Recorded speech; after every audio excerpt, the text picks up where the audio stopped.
Ambassador Baucus, welcome to Hong Kong. It's marvelous to see that you've chosen to use your legacy and this period of your public life for the benefit of young people through the Baucus Institute and specifically for the students of young people of Montana.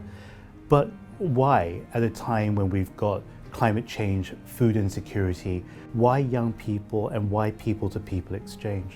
Well, I believe that the most noble human endeavor is service. It's service to church, service to community, family, community, friends. It's service. And each of us serves in a different way. And I'm trying to encourage more students in my home state of Montana to realize that and realize the value of service. I feel very lucky. I've spent my life in public service. I loved it. Not making money, but in public service.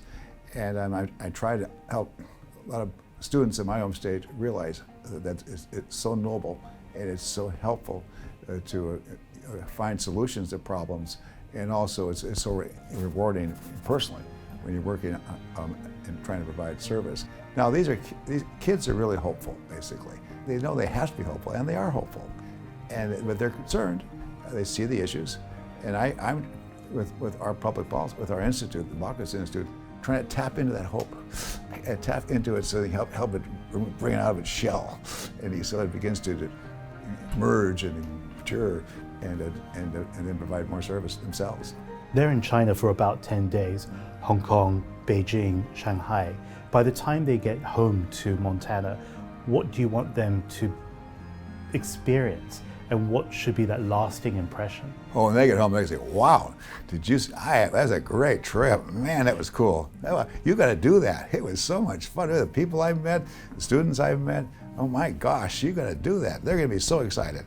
And it's going to help them be more confident in talking about China, talking about Hong Kong, more confident in telling their friends, their buddies, hey, what's really going on here? And they'll convey that confidence in the people who hear that. Well, hey, gee, I want to go over there too. That's cool. I want to do that.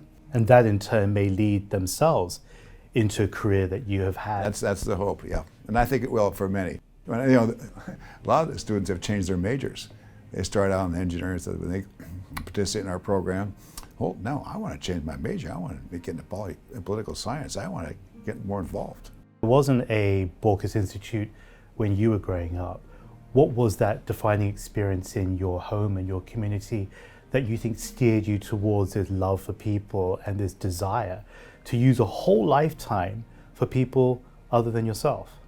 Well, that's a good question. I think several reasons, honestly. One, I've been very lucky in life, very lucky. So far, good health, great parents, good education, very lucky. And part of it, I want to return some of that. Second, when I was at college, I took a year off. I hitchhiked around the world for a full year. Put a knapsack in my back, a little handbag, just walked all around the world. And it just opened my eyes. I can remember when I was at former Belgian Congo, as an epiphany just hit me. This world's getting smaller.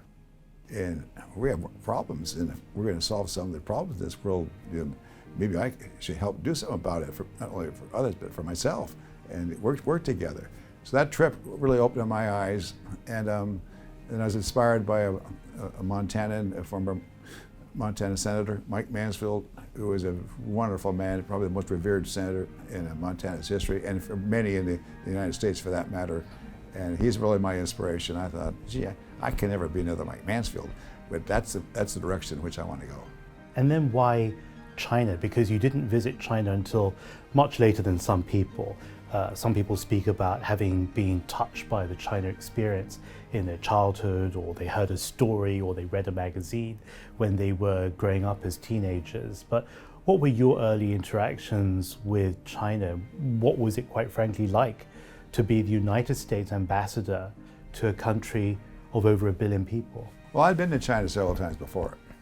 I would bring Montana businessmen and women to China when I was in the United States Senate, all around the country. In addition, I'd always invite Chinese ambassadors to Washington, D.C., to my home state of Montana. So I switch and guide Yang Zhichu, Yang Zhui, several ambassadors to Montana. They're just interesting. And also my mentor, really, inspiration, Mike Mansfield, was a Far East Asian history professor, and he's very interested in China, so that got me interested. So it's just, but more fundamentally, just China, it's been here forever. In the Middle Kingdom, and the culture and the people are so energetic and looking for solutions to problems and can do, and I just find that invigorating. It's a country I like very much.